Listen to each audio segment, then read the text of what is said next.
కట్టెల పొయ్యి రచన గజ్జల రామకృష్ణ. నరకం ఎక్కడో లేదన్నట్టు ఇల్లంతా పొగచూరిపోతుంది. కంట్లో కారం పడ్డట్టు కన్ను తెరవనివ్వదు. చుట్ట తాగుతున్న తాతలాగా దగ్గు ఊపిరాడనివ్వదు. తలుపు తెరిచే ఉంటుంది, తప్పించుకునే వీలు ఉంటుంది. అయినా అందరూ అమ్మ చుట్టే.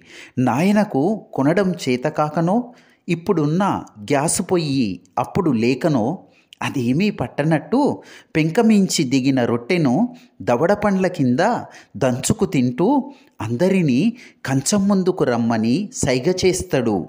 అమ్మ తన చేతి రొట్టె ముక్క తానెప్పుడు రుచి చూస్తుందో.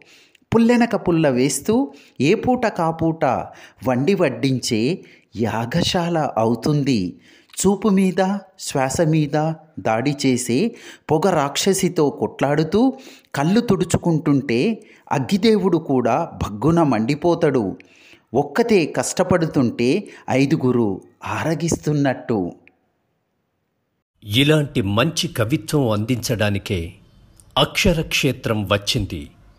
Please do subscribe RS Aksharakshetram.